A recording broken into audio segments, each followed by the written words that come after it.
Welcome back to Light Conversations, where we bring light to dark situations. Okay, you're rocking with your boys. We in the building. I go by the name of Nashadi, and all the way to my right, he goes by the name of the new name. You got the new name. You graduated, right? That's true. Yeah. So tell them what the new name is. Been sticking with us for a while. They know that it's evolved from John to John No Spaces. Yep. To John My Man No Spaces. Right. So now we're just going GM. GM. What's GM? Why GM?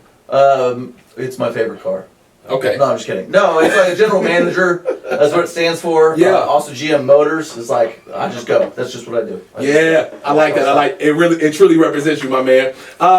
We got man. Today's a special interview. We got in the building today. Listen, we got the one, the only, the man, the myth, Thank you. the legend. Thank you.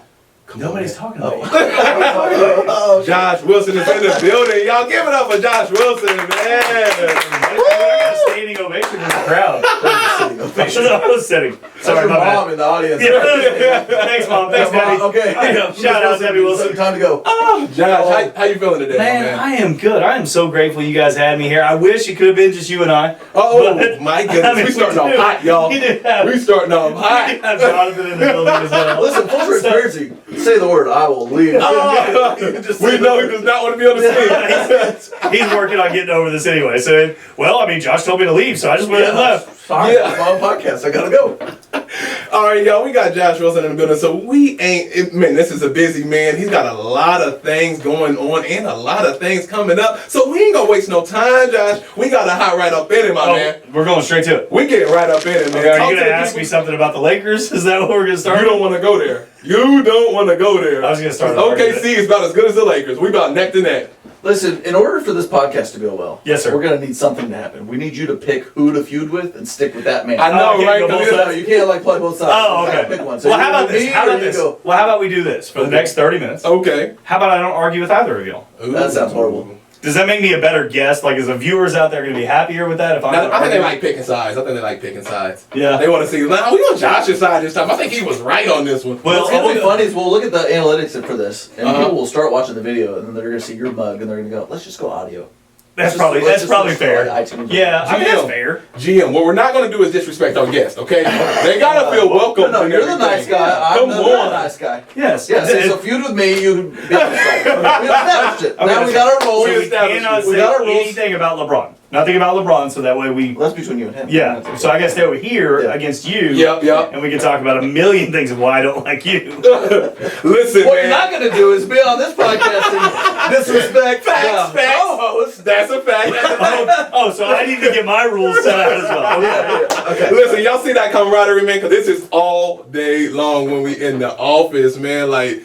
This is genuine. This ain't nothing we putting on. This is just who we are. So Josh, man, yes sir, he is the true meaning of started from the bottom. Now we here. Now we're here. Man, we are here. I want to kick it off with just throw out some of those accomplishments that the people don't know about you, and then we gonna kick it from the beginning. Sure. So I get to be a business partner with Jonathan Kelly. So that's going to be the biggest accomplishment we're going to state up to this point. Mm-hmm. I get to be the husband of Amy Wilson. Come on. So that's a monster accomplishment. I get to be the father to 3 great kids and 2 step-kids and 4 grandkids. So you're right. I get to be sober. So that's a monster accomplishment for me. We can dive into that later. But I am the owner of a few, 2, 3 multi-million-dollar companies. Hold on now. You're not just going to brush past that. What you're not going to do is brush right past that. There's going to be a lot of what you're not going to do. You are the owner of what now? Say that again? So we have 3 multi-million-dollar businesses. We've been so fortunate and so blessed. God's done some amazing things in our life. Yeah. We got some stunningly amazing people around us. And through a little bit of ditch digging, a little bit of hard work, we've built some good businesses, and it's really exciting to do, man. And I get to hang out with people like y'all. So, people like you. Like I've got too late. It's a compliment. Oh yeah, I said something positive about you. It's too late. Touché. Hey, I was gonna say, just because I know his story, you're leaving some stuff out. And it's always weird to talk about yourself, or maybe that's just me. Yeah. But no, you're an author now. Yes, sir. You just wrote a book. Ooh. Yeah, so we wrote a book. Had some help from. I got a quick compliment. If I'm gonna argue, can we start over? Can I argue with you? It's very tough, right? Okay. Yeah. So with the help of Jonathan Kelly and another young lady who's out there editing for us, who has requested to be unnamed. We wrote The Furthest Distance Between 2 Points. So it's kind of a memoir, kind of my life story, kind of a threads in some story of Christ as well and His glory in my life and what He's done. But yeah, it's an amazing book that God gifted me with, that we were able to put down on paper and send out there, and it's available on our website. Little plug. I mean, I'm going to drop it first. You got to I can plug myself, right? We have to. We're going to drop it a few times. Yeah, so if you go to transform.consulting, you can go get the book there for FREE. That spells free. But we probably have to pay like a royalty thing for that. Like if I said that, like we probably. Yeah. Thank you. Now we just got hit with the copyright. Yeah. Right. So now it's just shut down. Go through like a whole process. It's like a whole thing. So it's available at our website, transform.consulting. You can download the whole book for free, the entire thing. I'm not interested in really trying to make money off that at all. Okay. I just want to get the story out there to say what God has done in my life. It's been remarkable. Right. Like you said, where I started from and where I'm at, I'm so grateful for where we're at. Okay, so let's jump into that, dude. Now, these multi-million-dollar companies, were these passed down to you? Is this something that the family gave you? Do you come from money, kind of? Like, what? Tell us a little bit about the beginning. We grew up in HUD apartments. My dad left when I was a little kid. Okay. So my mama was a single mom of 3 boys. Got 2 older brothers. We're all really close in age, so we're a year and 2 years apart. So really close. Really close with them growing up. So we grew up in HUD apartments, actually just right down the street from our office now. Okay. It's a great reminder every single day when I drive in of where we started and where we're at now. So it's really amazing that we chose to office out of here. Yep. So we started at HUD apartments, food stamps. You know, my mom was very much about getting educated and doing something with her life, but there for a while we were on food stamps. We didn't have a choice. You know, we were just trying to make it, and she went and got educated, got herself a degree, went and got a job, bought us a house when I was 16. Okay. But from the time I was 4 till I was 16, we lived old housing and urban development. Yeah. So, come on now. Humble beginnings. It was nice though. It taught me a lot. It taught me a lot about what you can do from no matter where you come from. It's a choice though. Right. You know, looking back on it now, there was a lot of hope, a lot of lack of hope, and a lot of despair, and a lot of people just kind of getting stuck in their surroundings, right? And not choosing to rise above and not choosing to do anything about it. So we grew up there in HUD apartments, went to Union High School, great school here in Tulsa, Oklahoma. Yep. Great education, great opportunities. I just kind of made some horrible choices starting out, man. Oh yeah, you know we ain't going past that. So and we can, but the businesses themselves. No, we started them. The rags to riches thing there is my mommy loaned me $5,500 to buy our very first van. Wow. And then now, today, we got 19 trucks. 19 trucks? 19 of them, man. We're not going to glance. We're going to give you some love, man. Let's clap it up for that 19 trucks. From my mom? No, she's gone. So wait, I was saying really, like I was going to start saying good things about her. She just rolled out. Oh, we can send her the episode after. Oh, okay. All right. Solid. So give me, let's run it back a little bit. Give me high school, Josh. What were you like in high school? Did you play sports? What type of person was you at the moment? So I did. I played basketball, ran cross country. I was class clown, so I was an idiot back in the pool. I actually danced at all the football games with the Palm Squad. Okay, so I was most spirited. I was just an idiot in school. Can we oh yeah, I could get an count. If I didn't have the microphone, no, like, we get 1, 2, 3, 4, 5, 6, 7, 8. 1, 2. Oh, I could get it. Was the same. You just did. You just. Well, I can't really like it. You got it. It was. 1 down, 1 up, 1 down, 1 up, both together, and then it was a kick on the coming down. That was the 8 count. So was that so you can get the women or something? Be honest with us here. Dude, I was the least charming individual in history. In history. I do not know. I had a ridiculous amount of. Didn't help. Yeah, I can dance. I can dance. No, don't hate. I can dance. Come on. No, I had some tremendous acne. I was an idiot. I mean, I was fun. I was funny. I think I've gotten less funny as I've gotten older, which is horrible. I mean, I'm still funnier than John. I mean, that's right, for sure. So, no, man, I was, I look back on it now to kind of shift to a more serious thing now. It's really funny. As a young man, I really lacked in confidence tremendously. You know, from where I came from and my dad leaving and, my mom doing the darndest she could to raise the boys, but not really having that male figure in my life and something solid in my life. And in high school, and I think it's what made me a class clown. You know, there's all kinds of conversation out there about top comedians, and I am not putting myself in their categories because I am just not funny at all. But, a lot of it came from a lot of strife and a lot of insecurity and a lot of struggles and all those things. And so I think I used comedy as a defense mechanism. But, man, I used to be able to play a little ball, but I had zero confidence in front of people. So, we would get out, and I played freshman year, and then coming out sophomore. Man, as soon as the ball would go up and there's people in the stands, I just fell to pieces. Wow. And so I've learned, looking back now and being able to kind of step back from it objectively, that I just really struggled.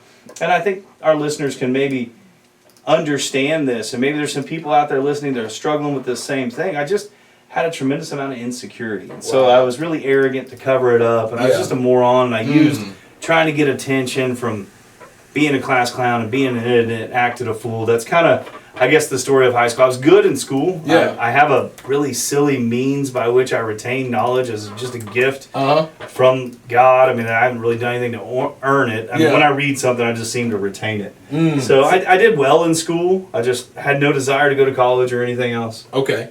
So that's crazy that you said you didn't feel very confident once the lights and camera came on. As far as the basketball, I was the same exact way in high school, bro. Yes, I don't know anything that I've never been confident stepping into, even if I wasn't necessarily good at it. It's very few things, but that was one of those things I always look back. It's like, I could have been 7 times as good as I was if I had that amount of confidence that I bring to everything else. Right. Yeah, I think that the pursuit of excellence, I've always had that since a very young age. You know, I think with my dad leaving, it was that, that insecurity and that unworthiness that drove me and made me ambitious, right? And then competing with my older brothers. But man, I look back on it now, and I could play some ball if we were at the playground or whatever. And I'd go out and I'd play with guys. I played with a couple guys who went and played D1, and I was there right alongside them, just perfectly fine. But then I said, you're definitely not Jonathan Kelly under zero circumstances. I mean, more like LD1 probably. Right. Yes, I mean, like on the lowest level possible of college athletics is Jonathan Kelly. So that's a phenomenal bowler. Thank you. But man, it was. We're gonna find out next Monday. We're gonna find out. Touché. So it's really interesting, and I don't know necessarily where my confidence began to shift greatly. I know it's once I really got a close personal relationship with Christ, and I understand who He was and who I am in Him, and that helped out a lot. But man, it's really funny looking back, because I remember we played a tournament my freshman year, drove it to Bartlesville, which is an hour from here, and we had 2 teams our freshman year, the red and the white, and so they had accidentally booked this tournament and 2 other games. What? So they were like, yeah, we're going to take 3 guys from the red team and 3 guys from the white team, and we're just going to drive up and play this tournament. It's a lose you're out kind of tournament, like a one-day Saturday thing or whatever. And so they were like, hey, Wilson, we want you to go. I was like, great, we'll go. And so we win the tip, and I get the ball, and I dribbled the wrong way. I was that nervous. I was that nervous. Now, I didn't go score, but I got the tip, and I dribbled the wrong way, and I was like, wait a second, why is everyone else going that way? Wait just a minute here. So I got something, because it's like, so you've dealt with insecurities. Sure. Yes, sir. Your whole life. And now you own several multi-million-dollar businesses. Yep. And in order to do that, and I don't care what you say, I will fight people over this. Okay. But in order to be successful, you have to be good at sales. Yes. You have to be. You want to be the owner. So you can get away with being like a manager without being good at sales, but in order to be the owner, you have to be good at sales. But sales is confidence. Yes, sir. So what switched, or how did you, because you went from, and we'll get more of the story later. Sure. But you went from being insecure growing up to then essentially a salesperson for a little bit. And then you kept growing, and then you built your own company. So how did you switch? Maybe talk to somebody out there that should be selling, but they're not. Or how does a new salesperson get some confidence where it's okay, you can actually get out there and sell? Sure. So for me, and this will get really weird for people out there, and I don't recommend the sales road that I took. Break it down. So we can get into my drug abuse and alcoholism, but my sales ability actually came from starting to manipulate people so I could make sure I stayed high and drunk and chasing women around. Once I... heck, let's just dive into it. Let's go. So when I was 19 years old, I went out with a buddy of mine down to Oklahoma City, which is a couple hours from here. His sister, who was a stripper, was getting married to a cop. So every time I tell a story, I giggle. And I do not mean to disrespect him or his sister. Love you to death. You know exactly. I don't mention his name because I don't want any negative.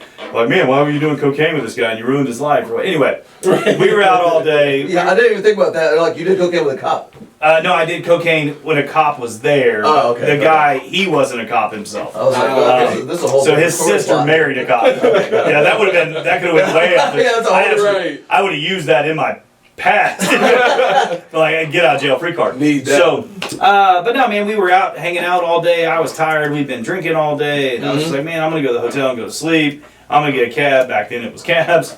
And He's like, come on, man, let's go to the bathroom. I'm like, what? He's like, just come on, man, I got a little pick-me-up. Yep. And I did 2 lines of cocaine off the back of a toilet at Bricktown Brewery in Oklahoma City, Oklahoma. Come on. And at that point, and I think you hear drug addicts talk about this. I'm so fortunate that I get to help some young people now. And for all listeners out there, I've got 7 years of sobriety now that I'm really fortunate for and blessed for. We're going to clap that up real quick. We're not going to pass that. We're not going to go past that. I'm trying to tell you, she left.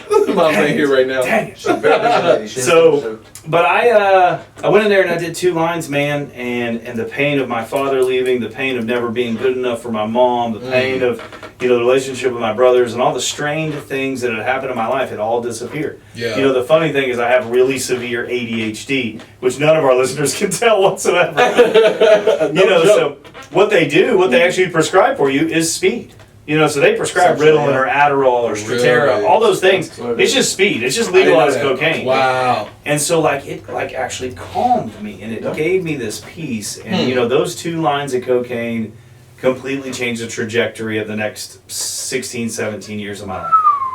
And wow. One decision. And and that's why I talk to people about choices all the time now and how important it is. But I want to get back to Jonathan's question because I don't want to take this too far. I definitely want to talk about that, and I believe that there's a story that people need to hear there. But back to the sales thing, Jonathan. Once I got high that first time and wanted to continue to do so, I had to talk people into giving me some money. Sure. And talk people into giving me some drugs, or talk people into this or that, and so that manipulation is what actually taught me how to sell. Like, how do I overcome objections? Because if you've got people, and God bless my mother and a lot of my family as well, they unfortunately ended up kind of enabling me. My mom and I have talked about this at length since, but it was trying to talk mom into that next $50 or the next $100 or $20 or this girl or that guy or this friend or this buddy or whatever. And so that's actually what honestly turned me into a salesperson. So not a LYTE Conversations suggested tip for being good at sales. Yeah, no. Right, not at all. There's like a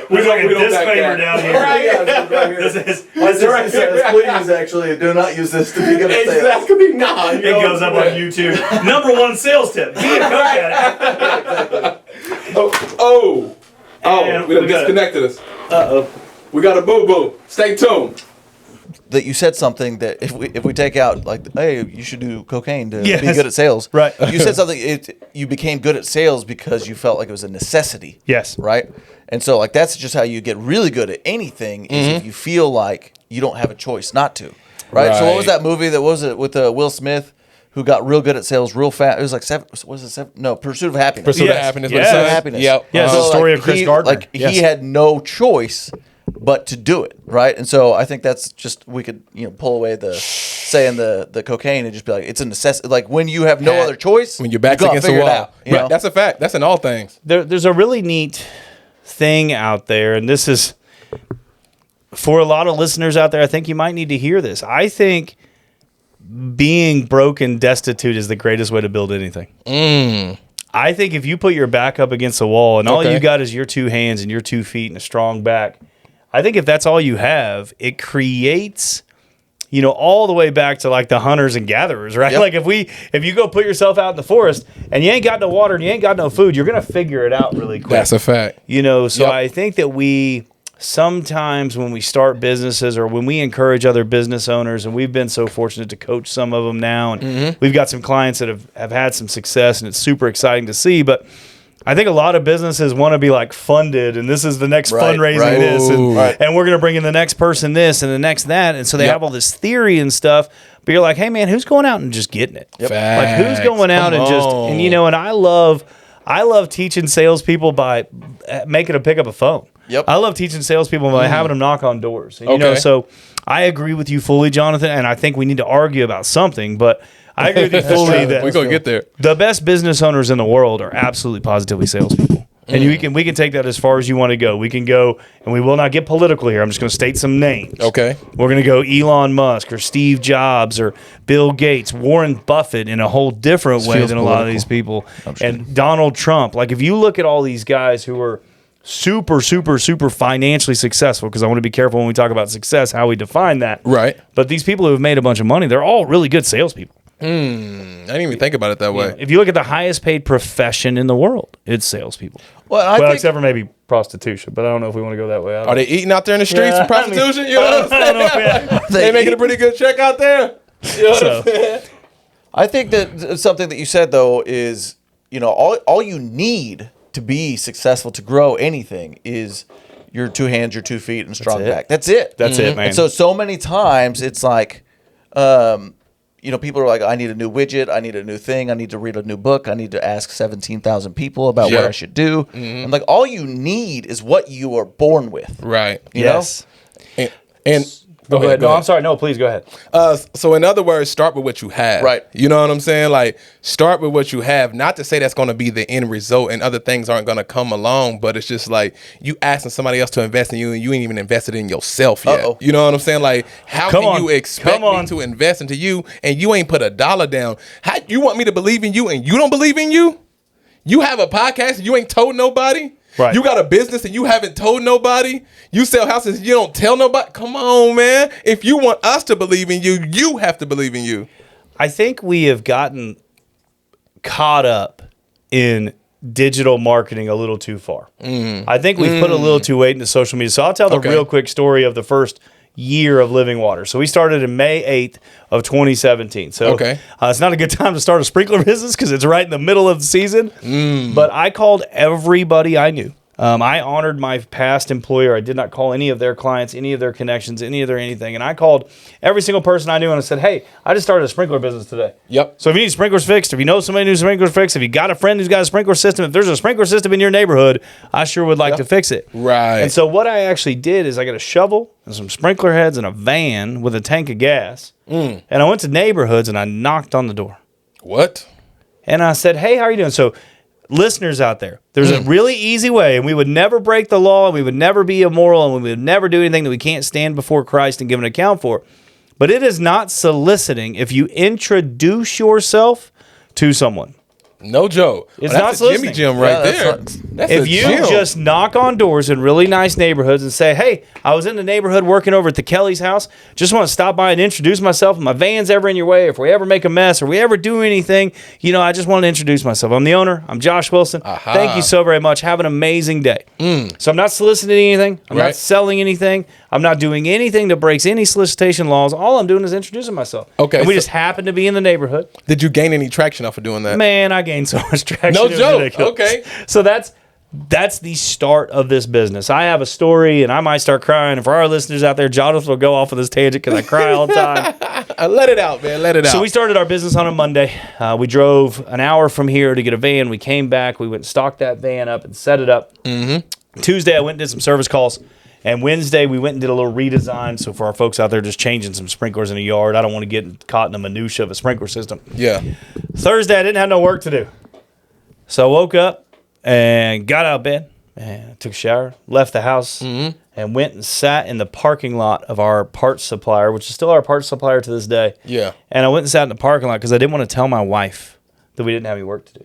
No joke. She knows this story now, so there's like people out there going, "Ooh, I'm telling." I'm gonna send it to her. Yeah. So I went and sat in the parking lot, man, and I was having a little pity party, and I was crying about how stupid I am. I left this really good job, and I started this business, and man, what am I doing, and how am I going to provide for my wife? And we had just bought a house the month before. So, yeah, it was a really great, intelligent thing. But it goes back when your back's up against the wall is when you can be most successful. Come on, talk that talk. And so I was sitting there in that parking lot, and I was crying, and I was just having a pity party, and just poor me, and the whole world's against me, and this was dumb. And man, I just was sitting there, and I started praying, and I stopped crying, and it was, are you going to cry about it or get up and do something about it? Big facts. And I went in there, and it started raining, conveniently enough.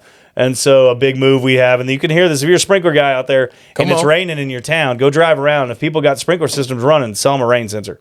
So I went in and I bought a case of rain That's a sensors. gym right there. Which is 12 rain sensors. And I said, man, I'm going to go knock on doors until I sell all these rain sensors.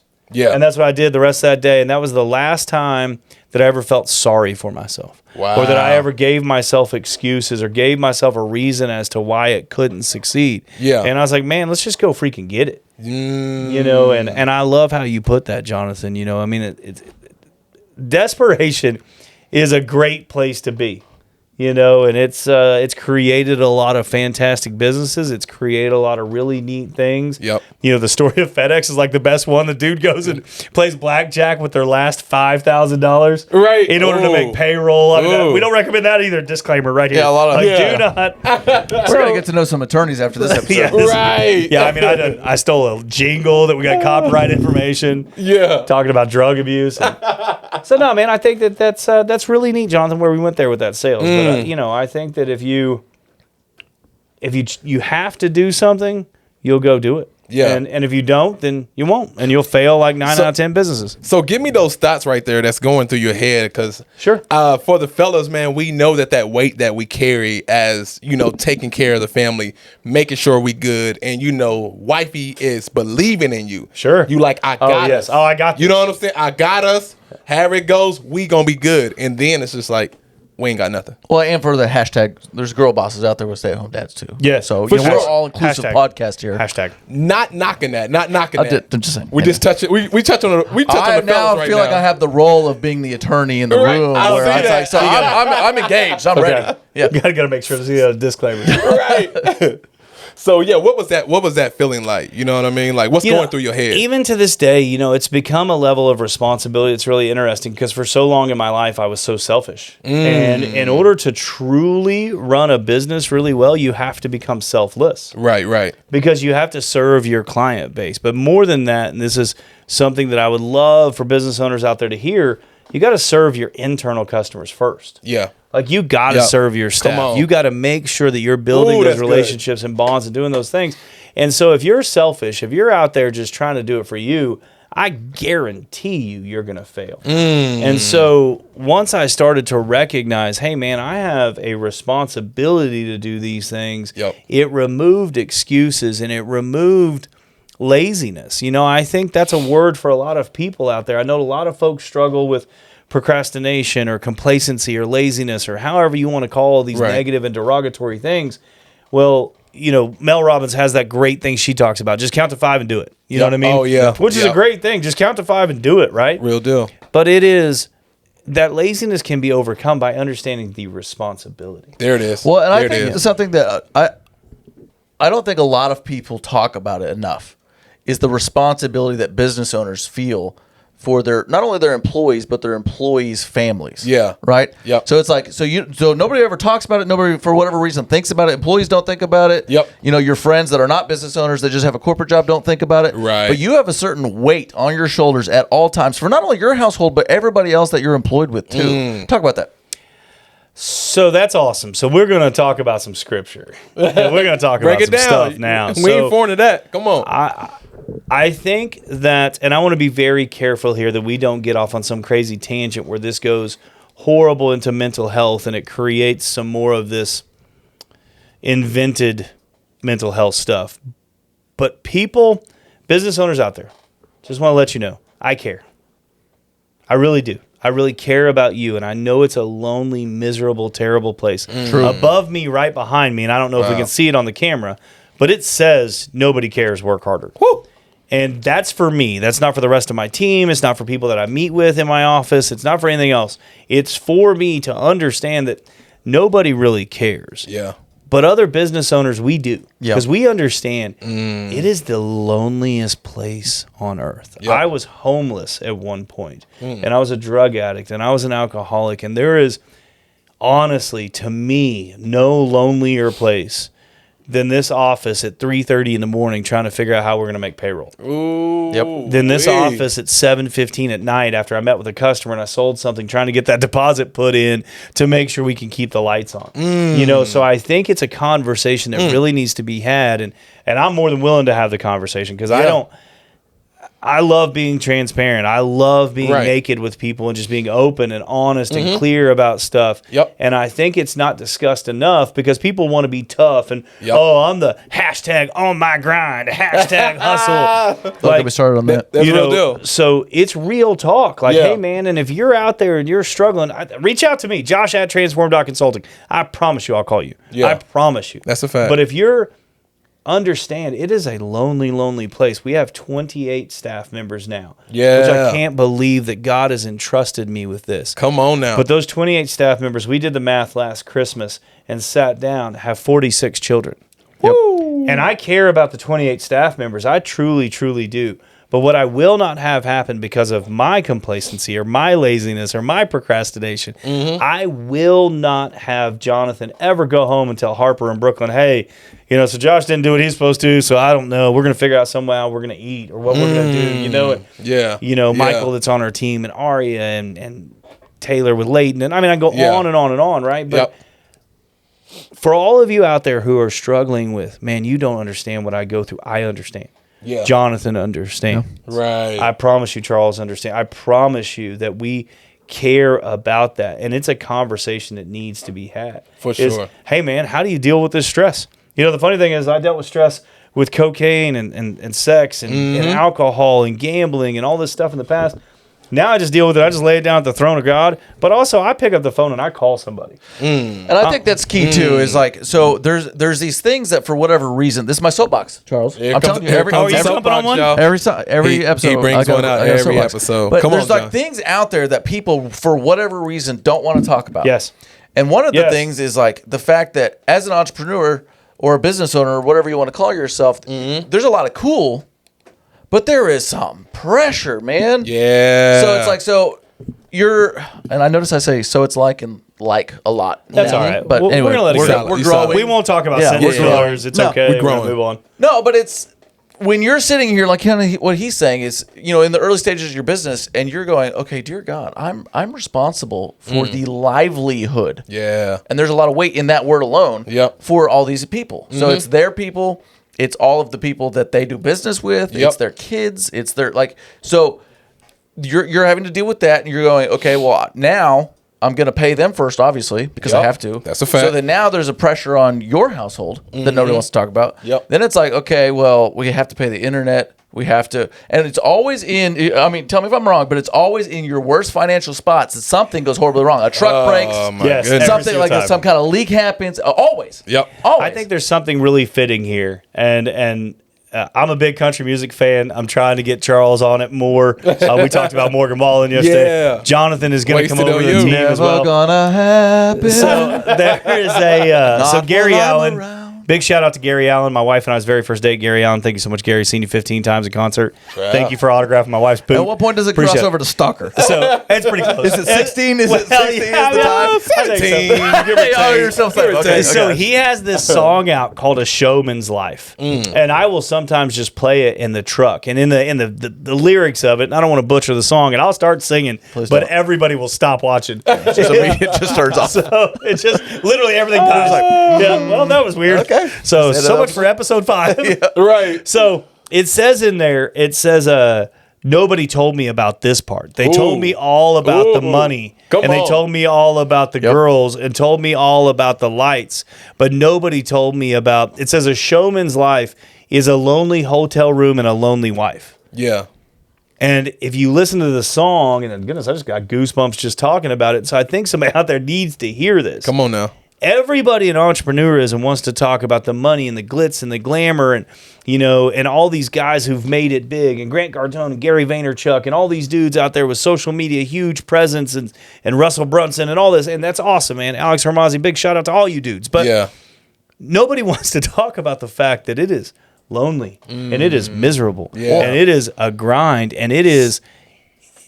Everybody wants to say Lamborghini this and Ferrari that. Man, I had a 2013 Ford Transit Connect that was barely running down the road. So when you say that it didn't, what you're saying is it didn't pop out for you ASAP, right? So Oh, no. I like No. to give people real numbers, right? Sure. We Oh, like yeah, to be real transparent talk. with the Yeah, audience. yeah. So So- your first year, how much did you make? $300,000. Well, let me get off my soapbox first. Oh, So let me finish. we got to let Okay. it Yeah, dismount. I still Okay, got- okay. yeah, I got it. Dismount. It's a little, Right, getting right. a little. I can't breathe up here. No, but as a business owner or entrepreneur, you're going to go through that.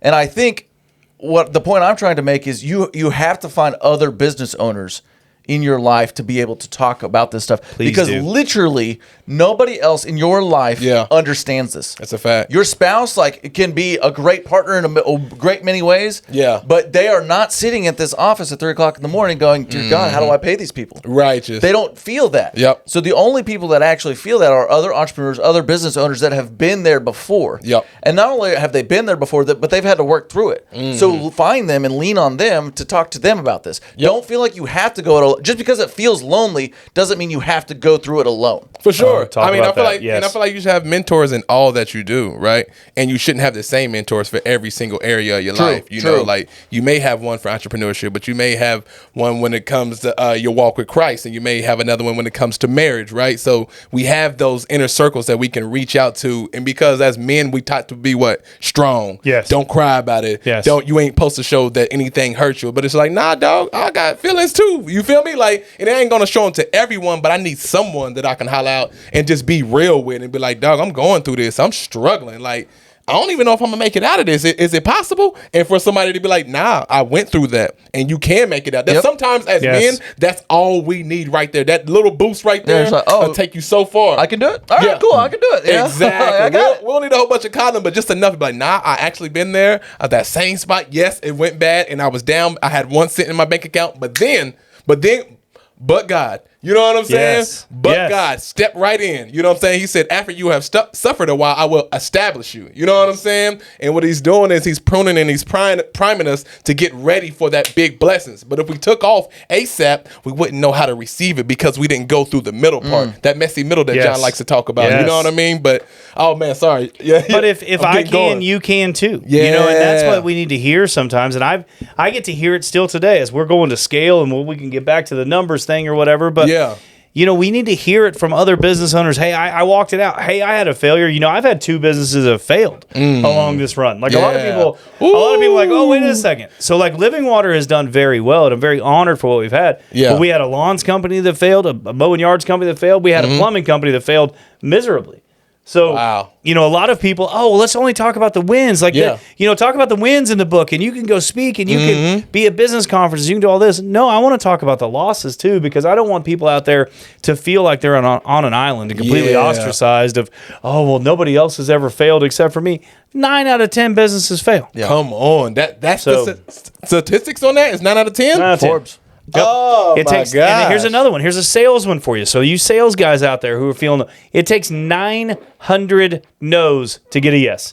There is studies done. 900. I got to go get me 900 no's. There's a great book out there called Go for No. Super short, really simple read. Don't even know who the author is. I hope you sell 12 million books. And it's just said count your no's, don't count your yeses. Yep. Yeah. So go fail. Okay. So you failed your way to success, in other words. Oh, that's it? Just fail forward. Just make sure you're making the mistakes.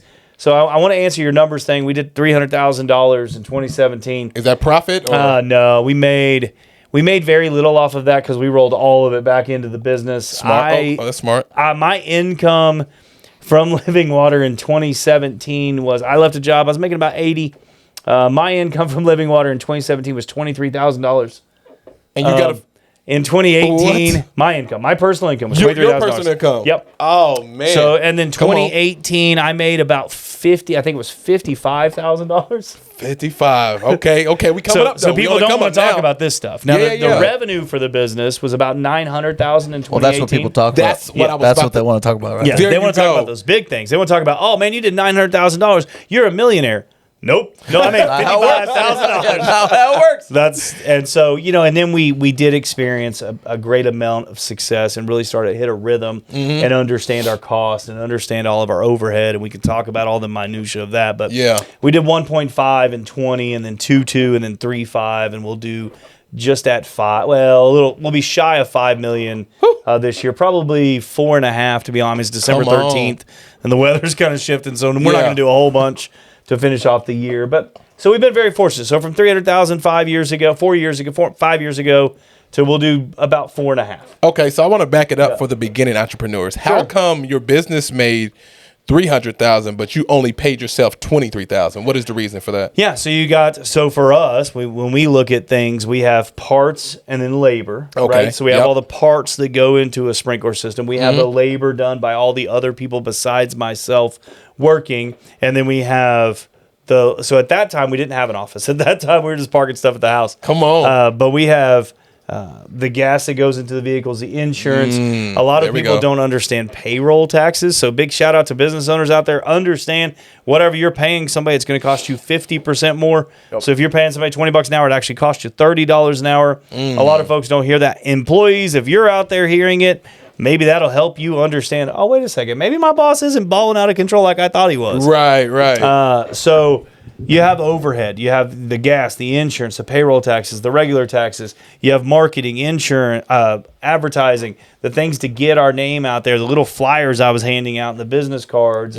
So all of that got ate up. And then we, in 2017, met a business coach, met some great people. It's where I met Jonathan Kelly. And we started to really get some rhythm and understand some things. But, man, we didn't make any money for the first 2 years. And I think the big trap that almost all, if not all of the business owners that I've ever met do is they pay themselves last. Yes. And that's such a do not, and I understand. Profit first. I understand what I'm doing by saying this, but there's a book called Profit First, and it talks about this. It does a phenomenal job. Mike, and I'm not even going to McAllowitz. Yeah. I feel like I nailed that. I feel like that was I feel like I good. nailed that. I think he's going to send you a video. Maybe like a, hey, thanks for getting my number. Anyway, but what most business owners do is they pay everything out. They pay the expenses out. They pay their employees. They pay all the bills, the insurance. The list goes on and on. And I can promise you right now that there is no end to that line of people's hands. Ever. You know? And so if you don't pay yourself first, you might not ever pay yourself. And what happens is the reason why so many businesses fail so early is because you're paying yourself last and you're going, I don't have anything. There's nothing left. So then now you're working harder than you've ever worked before, with more pressure than you've ever done before, and you're making less money than you've ever made before. And you go, this is not worth it. This is not fun. I'd like to try something else, please. Or you're like, hey, I'm going to have to sell my house and go move in a van down by the river to just pay for that. And sometimes there's a season for that. But my point is, Profit First is a great book. Whichever camera is on. Can you say his name one more time? No, I feel like I would mess it up. You got it right the first time. Leave it where it's at, bro. But Profit First. But stop. If you're starting a business right now, or you're rocking a business and you're paying yourself last, stop it. Now. Stop it. Yeah, and that's what happened in 19. And I think that's what really turned, as I started getting paid. Yeah. Like, hey, if we're going to go do all these kind of changes the game a little bit, doesn't it? Yeah. I'm like, hey, wait a second. This is cool. Like, I could have some nice stuff and I could do some stuff. I actually took a day off in 2019 as well. How long was it until you took a day off? 19 months. So we had sat down and we looked at it. So for full disclosure, because like I said, I'm really transparent. Amy and I have talked about it a few times, and we think there was some weather in the winter of 2017 going into 2018. There may have been a day or something I stayed home because of ice or snow. I can't really recall exactly, but I know I worked at home.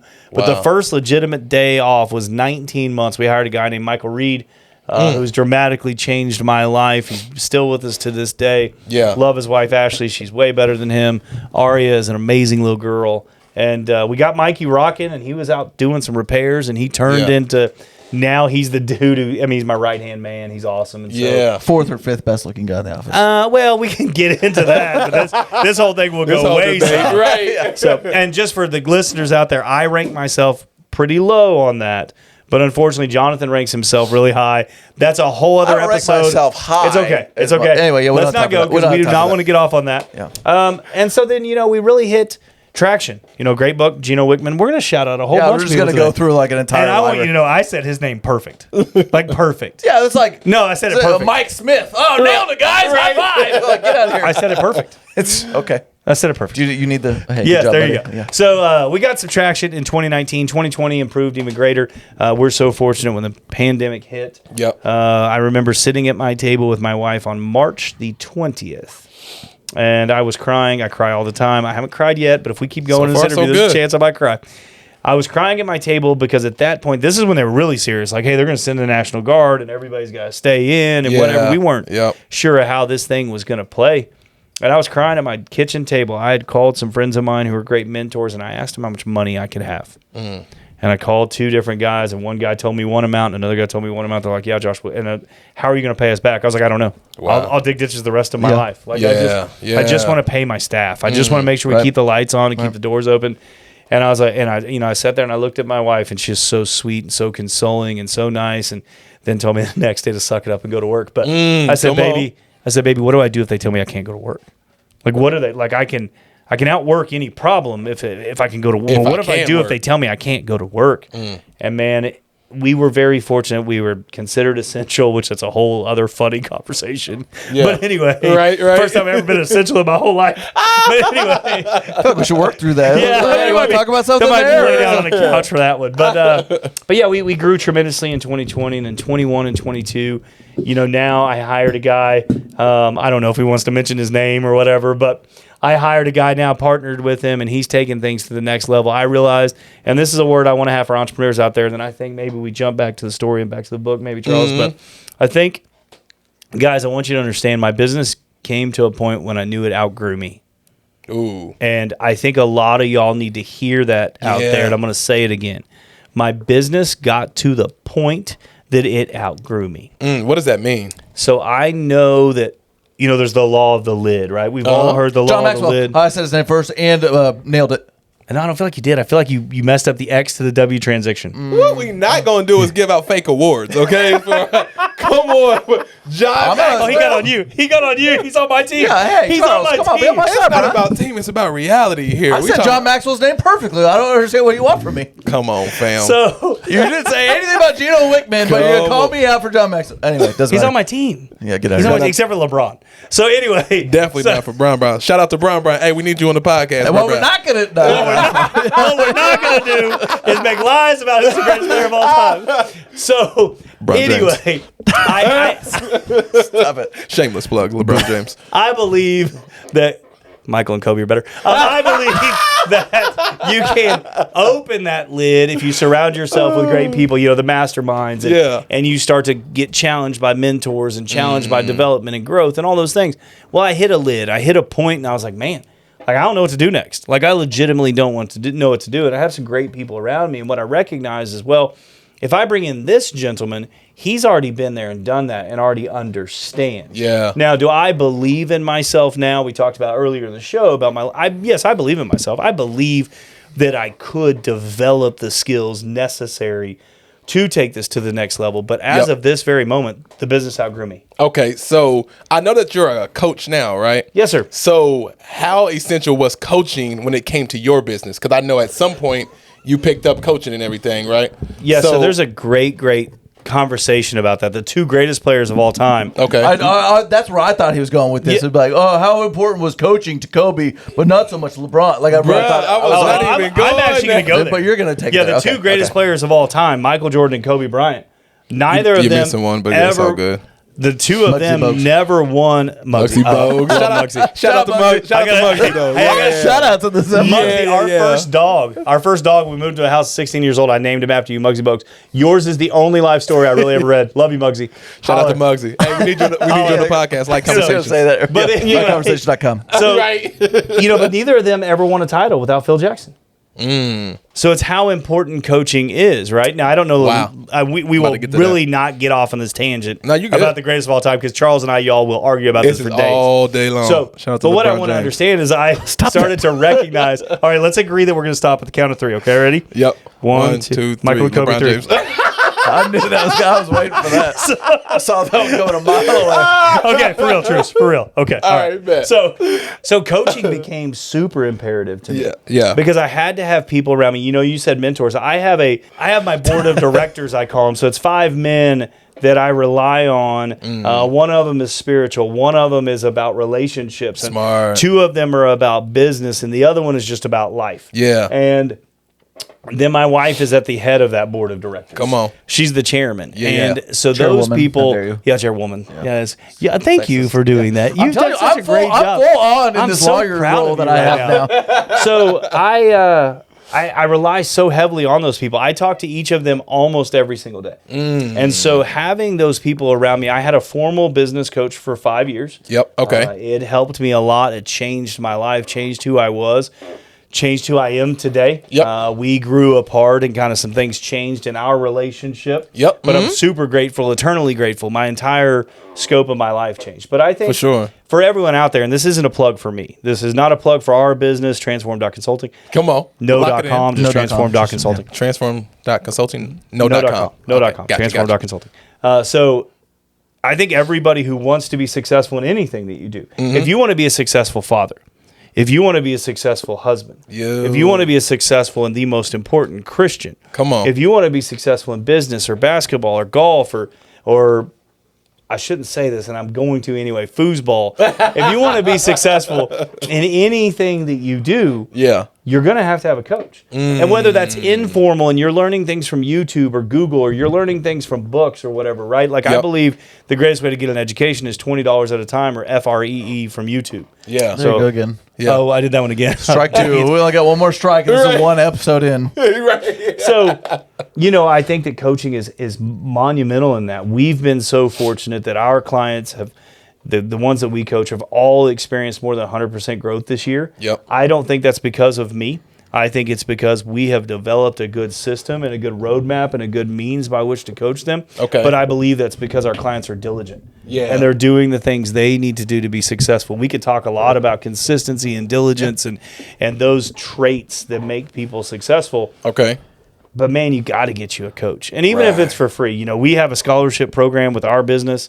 We're happy to help people for a period of time. Yeah. At no charge. We're happy to jump on a phone call for free for sure, at least the first time. No joke. No matter who you are. How do they reach y'all? Let's start there first. How do they reach y'all? If you just email josh@transform.consulting, no.com. Yep. I promise I'm going to call back every person that gets this. If you're struggling with drugs or alcohol, if you're struggling with pornography, which is one of those conversations that people never want to have, right? Yep. You talked about that earlier, how people don't want to talk about the mental health of entrepreneurs. That's a Well, fact. in the church, we don't talk about pornography. Yep. But if you want to talk about it, we'll talk about it. I struggled with it myself. I made a bunch of horrible decisions with a bunch of strip clubs and strippers and horrible people and all those things. So whatever you got going on, or if you're like, hey, man, I need some help with sales, like some real world stuff, not like some multi-level marketing nonsense, but like real world. Yeah. Yeah. We're happy to help through that. Number one, call your leads.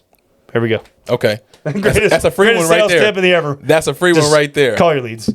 Okay. Follow up. So you're transforming Yeah. from Kobe. Oh, boy. Didn't you just Jordan. take a pack Yeah, on No. It's real talk. It's real. Oh, it's real talk. Okay. It's real. Okay. Holy Oh, he's deal. going to take this good. Okay. Yeah. It's actually real. Okay. You're transforming from Kobe, Mike, LeBron James to Phil Jackson, right? What are the differences that you notice, right? Because you went from being coached to now you're coaching and helping other businesses. I feel like Steve Kerr would have been a good. Yeah, I think Kerr could have rolled in there. Could have been like, yeah. Well, I mean, he was a player, and then now he's a coach. So Yes. was Phil Jackson. He got 2 rings on his Phil own. got 2 Did you rings forget on his that? own. I'm just You saying- ain't an NBA historian. Will, I thought he was what up he's on not going to do is sit here and attack my. Hey, since Will is actually in the conversation, Will, could I please have my beverage there? I got a little raspy throat. That got a little You better yeah. cover that logo. Can you- We're not getting sued for that. Oh, are we? Yeah. Yeah, can Man, you- I'm killing this lawyer game, though. Yeah, you have been, John. I got to Yeah. give you your respect I on that one, appreciate bro. Will. Maybe a little help there. Maybe a little help. Nice. Thank you so much. I apologize. Will does shout out to if you Quick see Trip. if you see Will's hand, he does hand modeling all the time. Chet Cadjo. Shout out. Be on the podcast. Hey, Chet, love to have you on the show. big shout out. So, yeah, I mean, if you look at that transition, what really started to happen is I started to recognize that we all can create value for one another, right? So I don't consider myself, it's scriptural, right? Not that I have already arrived, not that I have already achieved, but I press on to win the prize, right? But me as a coach, I realized that I had been through some failures. Yeah. So there's a quote that I love to say, and I hope that people can grasp this, right? There's things that losing teaches you that winning never will.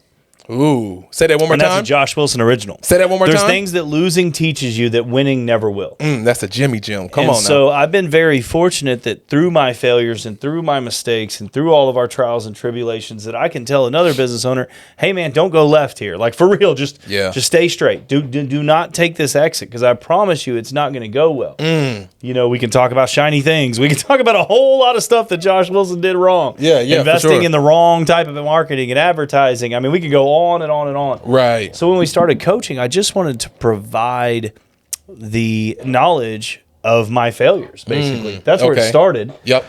So when most business owners start, you ask them what's your revenue goal, and almost all of them are like $1 million. $1 million. That's what they say. Well, how much money do you want to make? $1 million. $1 million. Yeah. So talk to us about, because getting to $1 million, if you're being honest, Sure. like, there's some hard work, sure. Yes, sir. But getting there is a lot easier to go from 0 to $1 million than it is from 1 million to 2. Oh, dramatic. Yes. So and Wow. talk Okay, break that about down. talk Break that about how the things that are needed that separate, because there's several $1 million businesses out there. Sure. Talk about the differences or what had to change to take you from $1 million to 2 to 3 to 4. But Okay. like, let's just go from 1 to 2. Do we want like the actionable things from 1 to 2? Let's create some value and be Okay. like, hey, listen, if you're at $1 million right now and you just can't seem to get past that, here's some steps. Okay, so the very first thing I would tell you is step up your marketing and advertising game.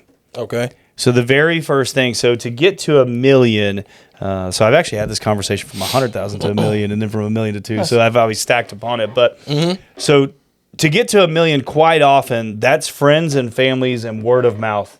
Quite frequently. I mean, Okay. depending on your business, depending on your average ticket cost, if we're talking about a service-based business, or we could talk about a billion different types of businesses here, right? And all businesses are pretty much the same. There's a tremendous quote from Scale that Jonathan talks about all the time.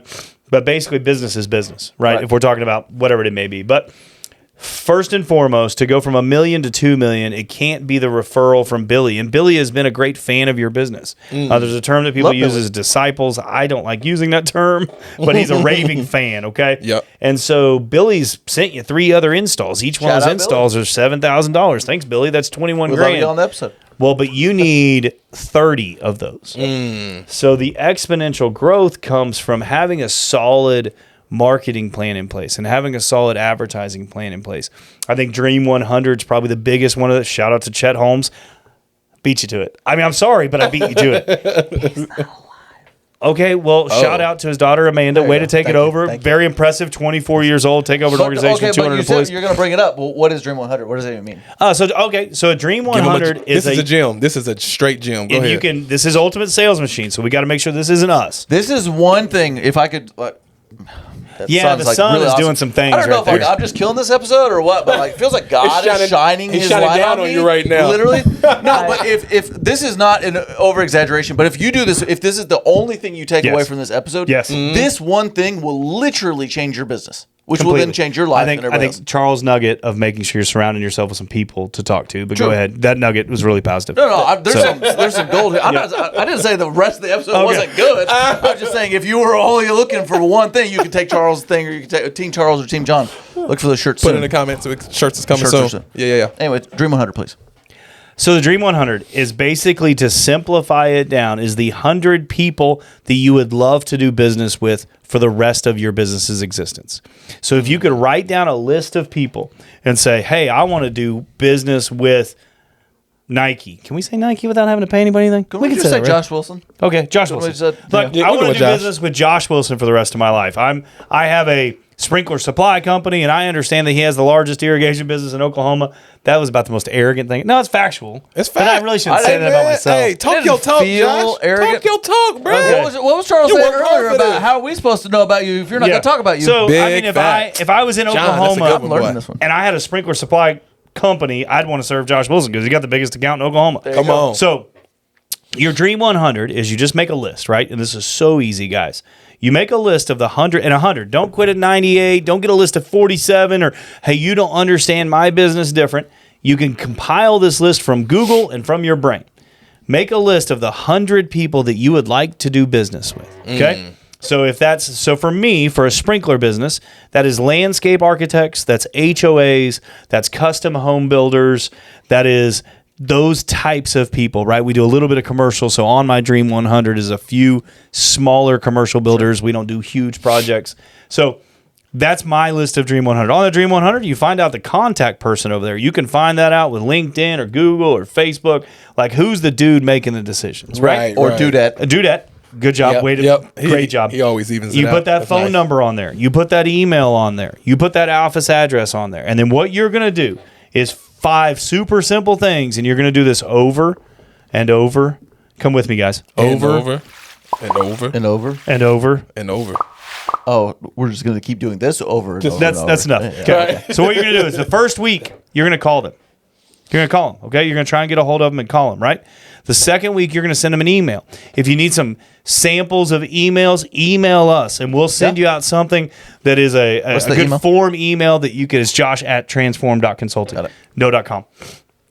And we'll send you an email. So you want to give them a phone call week 1. Week 2, you want to give them an email. Week 3, you want to give them a drop-off. You want to go there. Typically, folks who are making decisions are going to have somebody running interference for them, right? Yep. So you got to figure out who is running interference. Yeah. If that's a young lady or a man, like what are they, like you may need to take some Oklahoma City Thunder. You may have to take a Thunder tickets. You may need to take a LeBron jersey. You may need to take some Starbucks. You may need to take some donuts. Like you're going to have to do some work. Like what do I need to do to get past this gatekeeper to get to the dudette who makes the decision? Or the dude. Oh, sorry, or the dude. I'm doing playing both sides here. Yeah. So, and then you're going to, after you do the drop off, you're going to repeat that over. And so email, phone, drop off. Email, phone, drop off. You can do another really one that I love to do is a handwritten letter. I don't. All of our clients don't necessarily do that, but a handwritten letter works well for me because I sit down and write blue pen, definitely blue pen. It's Absolutely positively statistically proven a blue pen. Really? So yes. So it's softer. It's considered more. It's considered softer and not as better received. Yes. Okay. So, Okay. And then week I'll take 5, that. and Jonathan helped me out here, and I'm so sorry. I am dropping week 5. Phone call, email, drop off, But, handwritten letter. And it just repeats. Oh, it's 4. So it's 4. I'm so sorry, listeners. Okay, It's 4 okay. things. Well, and here's the key to Sorry. it. And I'm 'cause shifting it's away from repeat. you, not That's because what I'm mad at you, but because I'm trying to get out of the sun. That's Okay. fair. All So good. it's anyway. No, but here's the thing though, is almost anybody with a pulse goes by one time, maybe even 2 times. Yes, sir.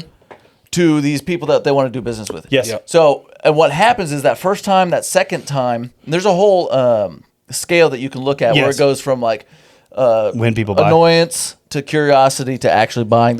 So we can show that later. Yep. But everybody comes by 1 or 2 times, and what they do is they take the stuff and they just throw it away because they know for a fact they're not going to see you again. Yep. Yeah. And so how you separate yourself is that consistency. And there's literally never a week that you should ever stop doing any of those things. And that Never. includes after you get their business. So here we go. So here's some full disclosure stuff. We stopped.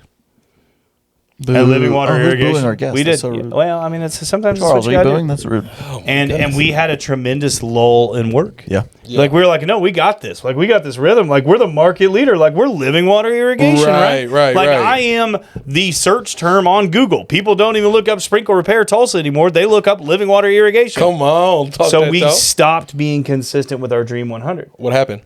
Eventually, just like everything else, you reap that which you sow.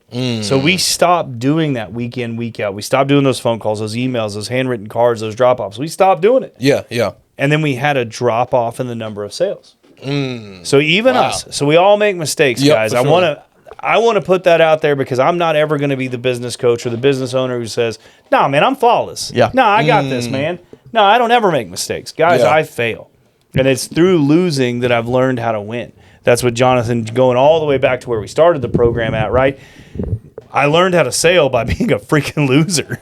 I learned how to get there by making those mistakes and by doing those things. Yeah. Yep. So, all right.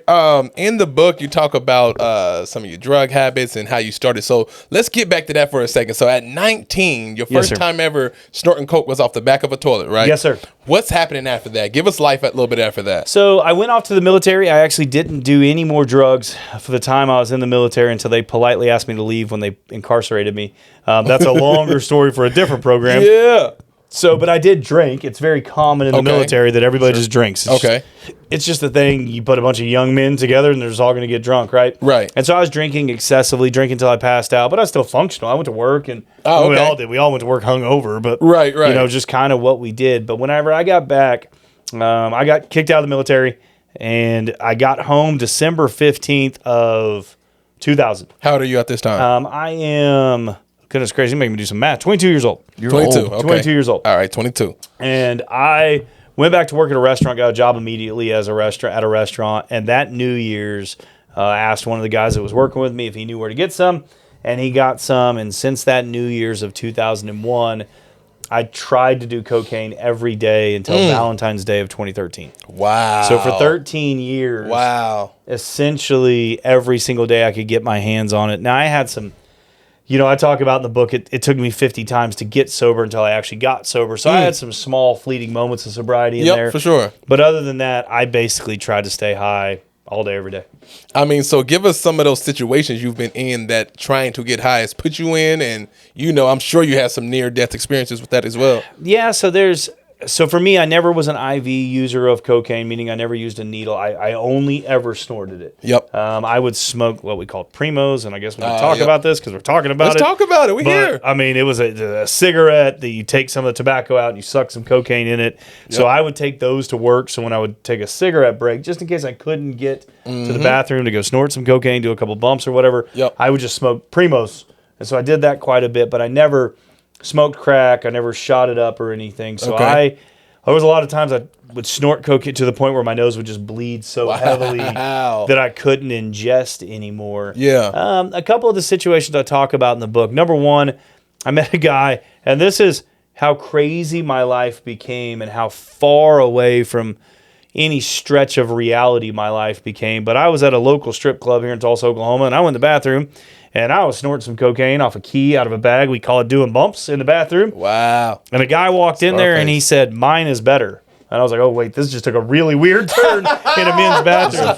And I was like, "Hey, man, what are you talking about, bro?" And I walked out, and he goes, "Hey, I guarantee you like my stuff better." I was like, "What are you talking about?" He's like, "Come on, man, I know what you're doing in there."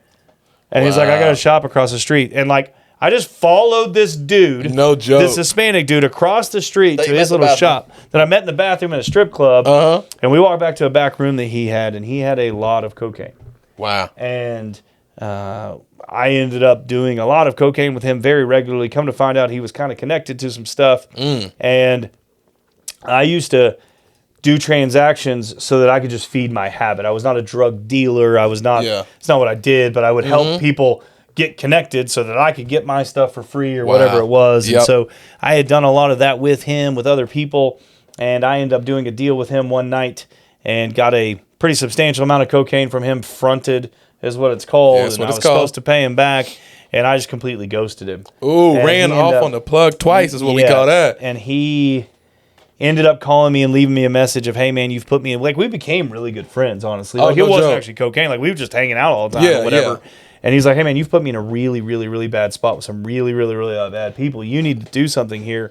And it's only God's grace and mercy. I never heard from him again after that voicemail. Wow. I don't know what happened, but I know something severe should have happened to me. Yeah. And I am very grateful that it didn't.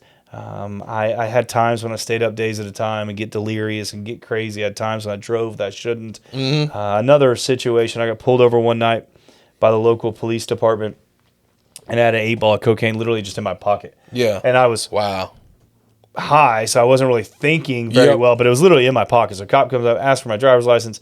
I was wearing my uniform from the place I worked. It's 3 o'clock in the morning, but I told him I'd just take it. So sometimes in the restaurant business, you do get off work late. And I was like, "Oh, I had given some guys a ride home or whatever." And he's like, "Okay." And he walks back to the car, and I took that 8-ball of cocaine, and I pulled the knob from the shifter up, and I shoved it down in there and put it back. And he walked back to the car, and he told me I had an old speeding ticket.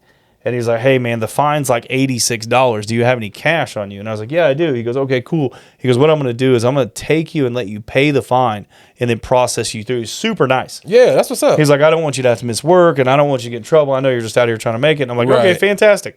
And another car shows up, because always when the second car shows up, you know you're going to jail. It's all bad from there. And that's always that horrible feeling, "Mr. Wilson, please turn around and put your hands behind your back." Yeah. And so he had another car show up. He's like, "Hey, man," and we were in front of Holland Hall here in Tulsa, Oklahoma, which you can go Google it, search that if you want. It's the super exclusive private school here. Yeah. And he's like, "Hey, I'm going to park your car over here," which in turn, and I will never mention where it's at, became a customer years and years later. Very nice home.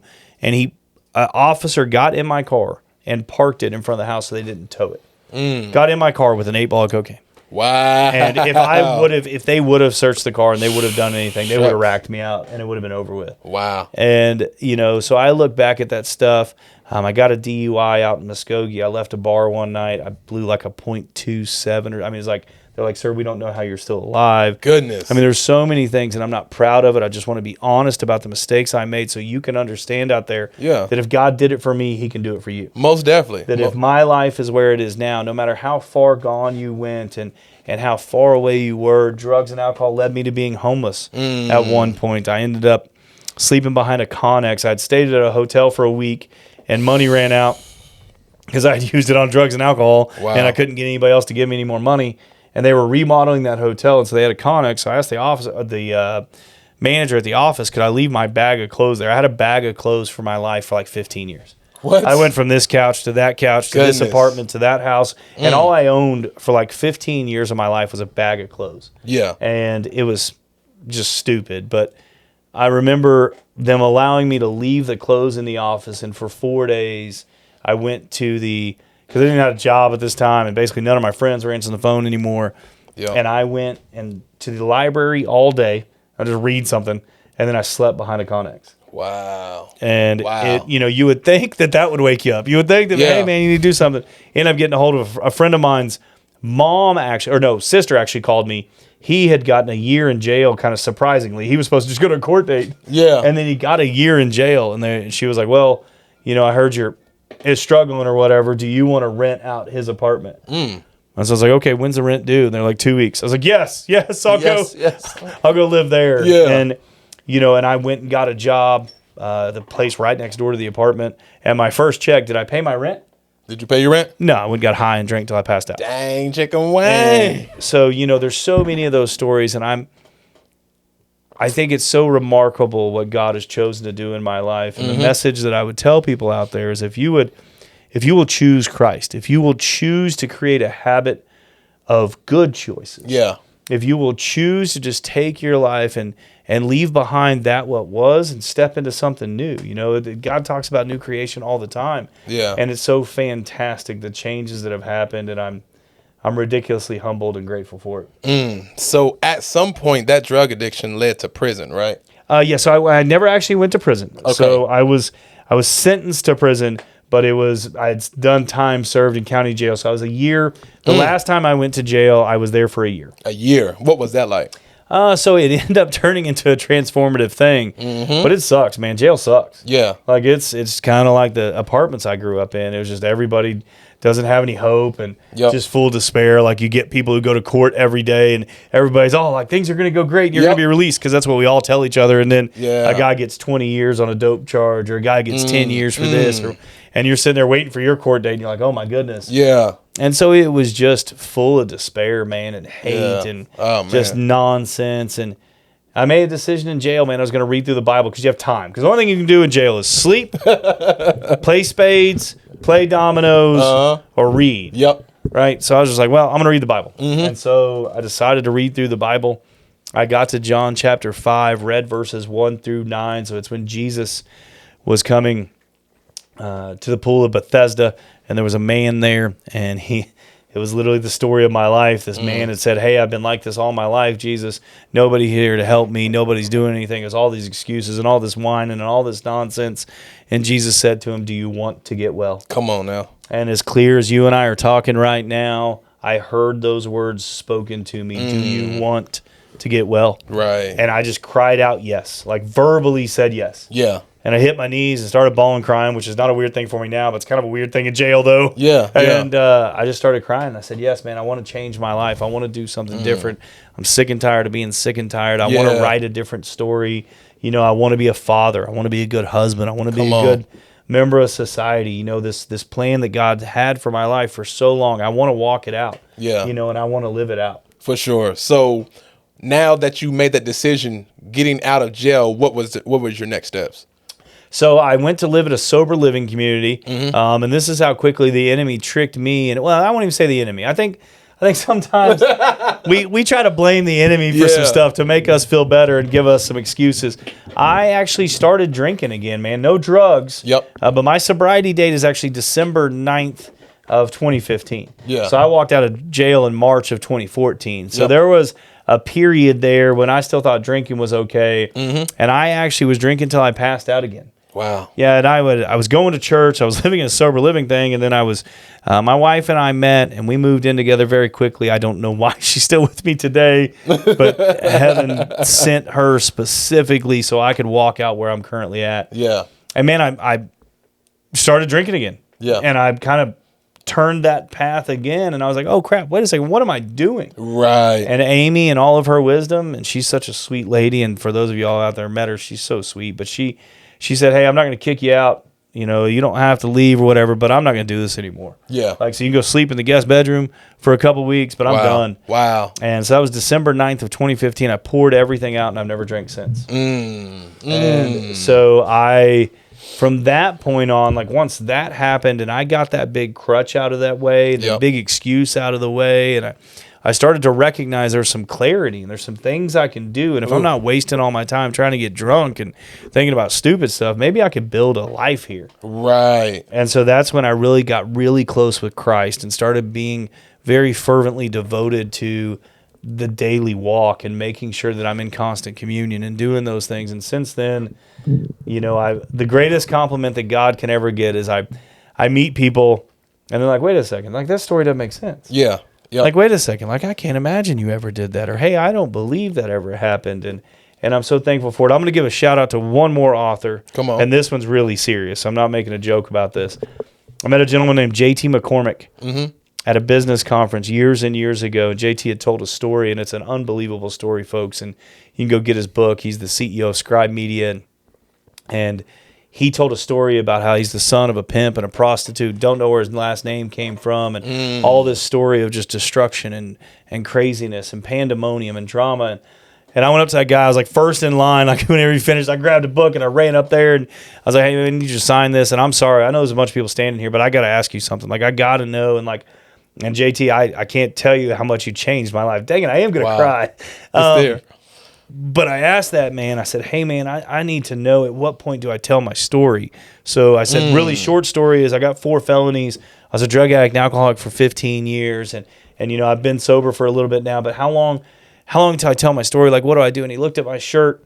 I used to wear different shirts than this who had our Living Water logo on it. And he said, Living Water. He said, is that scriptural? I said, yes, sir. John 7:38. Whoever believes in me as rivers of living water flow through it. And gosh, I'm going to start crying. And he said to me, he goes, okay, man, well, when is money more important than somebody's soul? I said, okay. He said, man, tell your story to everybody. And so for our listeners out there, you know, there's people that will hear this. And now that we're really putting the book out there and putting the story out there, you know, so I'll tell it first before somebody comes up. I have a home repair fraud felony. Yeah. So I have a felony from taking money for the wrong purpose. I took deposits on jobs and didn't go and do those jobs years and years ago. I think the conviction was 2008, I think. I mean, I'd have to look it up. I'm not lying to anybody about anything, but just know that is what's come up. And I don't think anybody's like, oh, that's the one that he's like, what's his story? Yeah. Like, that's the one. So, Be like, I don't know. got him. He's a liar. Lines off the back of the toilet. No. So, but you know, it's crazy what God has done. I have a home repair fraud felony, and we currently do all kinds of home improvements. You know, and so I just chose to tell the story. And for you listeners out there who have a past and who have done things, you know, don't be shady and don't try to use your past, because there's a lot of people out there that are, I won't mention any names, but a lot of people out there on the old interwebs that are trying to profit off of their testimony. And I'm not a big fan, but if you've made some mistakes, just be honest about them. You know, and so that's why we so willingly tell the story. That's why we wrote the book. That's why I put it out there, so people can understand that failure is not final. You know, failure doesn't define you. It's an event. It's not a person. Like, you know, I felt like when I was a young child that I was a failure. I felt that I was unworthy. Like, my own father left me. Like, if my dad wouldn't stick around, like, you know, man, I ain't worth nothing. And so for all you out there who grew up with those single moms, for all you out there who grew up without a dad, it wasn't you, man. You know, my dad was just a hurt little boy. I did the same thing to my kids. You know, I left, and I haven't been a good father. And you know, I just want our people out there to understand that it's not over. Ooh, there it is. Right there. You can start from today and rewrite this story, right? You know, the greatest thing about this book and the picture of it and the transcendental part of it is the last chapter is really not the last chapter. Right. We've already talked about doing Come a on. revision, you know, Come and talking on. about doing some things. So your story's not over. I don't Yeah. care if you're high right now. I don't care. Send me an Right, email. I'll right. call you. Come on now. Like, I'll talk to you. You can be drunk. I'll talk to you. I'll come pick you up. We'll go to church. Yeah. I think, You you know, as we're kind of wrapping this episode up, is like my closing thoughts. You know, that's what we've been doing lately. Is like, For sure. My two thoughts would be is like, one, it's never too late.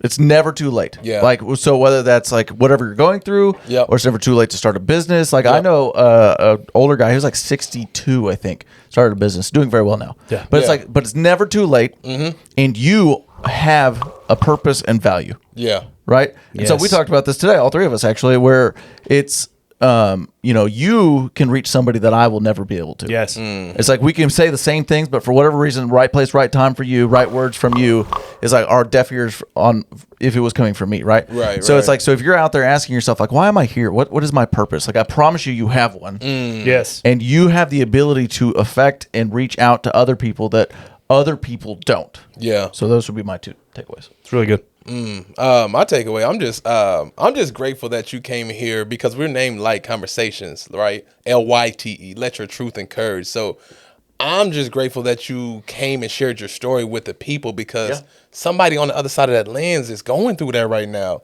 Or somebody feels like they ain't worthy of having millions in the bank. Forget millions, thousands in the bank, right? Or having being a family man or being a dad because of the mistakes that they made.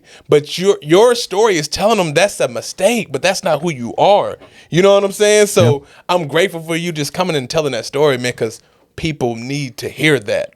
Prison, drug addiction, and look at you now. You know what I'm saying? This is what, and I don't even want to, I'm there. This is what God can do. You know what I'm saying? When you say yes. Yes. When you say yes, he's not gonna bombard you, but when you say yes and you submit and you release all that, because that drug addiction didn't just come from a drug addiction. It was a lot of things bottled up, not having a father, insecurities, and other things that were going on in your life. When you released all that and said, here I am, Lord, it didn't go perfect. You know what I'm saying? But it went the way it was supposed to. Amen. You may have fell down, but you got right back up, man. Yes. So I just want to applaud you as a person just for getting back up, because somebody is getting saved just by hearing your story. Somebody is getting up and picking themselves off the floor by hearing your story. Somebody is going to push their business further than it's ever been just by hearing your story. So thank you for letting your truth encourage us. You betcha. One little capstone thought that I operate my life from, and I want everybody out there to understand. If you will live your life from a position of gratitude, if you will just be grateful for the things you have, comparison is the thief of joy. If you will just be grateful, if you will wake up every day and say, I'm grateful for these three things, if you will live from gratitude, be thankful for what you have and what you do not have, you will soon start to receive that which you do not have. Wow. Just be grateful. Josh, how can the people get a hold of you, my man? Search. So reach out to us, transform.consulting, Josh at transform.consulting. If you go to the website, there's no .com there. There's a contact us form. Fill it out. I personally will be calling everybody. I personally will email everybody back. Yeah. It's very important to me. This is my purpose. This is my calling. This is what we want to do. So Yeah. I want to chat with you. Drop the book. What's the name of the book? So it's Furthest Distance Between 2 Points. Between 2 points. That's it, man. Can you get it free anywhere? Or? You can get it free at the website at transform.consulting, no.com. The full book is there available for download. You can click on that, download it, read the whole thing, and drop me a line, man. If you're winning, drop me that too, so I can shout you out. If you're winning, if you're doing We did well, a lot of shout outs. Yeah, buddy. If you beat drugs, if you beat alcohol, Come if you are on. faithful to one woman now, if Yeah. you've overcome pornography or homosexuality or whatever it is, man, Yeah. let us know. We love wins. Wow, man. Drop it in the comments. Hit them up. Transform.consulting. Man, this is more than I thought it was going to be. You know what I'm saying? We went from joking, laughing, crying, church. It all came out right here, man. Yeah. We appreciate you, man. We over and out LYTE Conversation. Love, peace, and hair grease. We'll see y'all in the next one.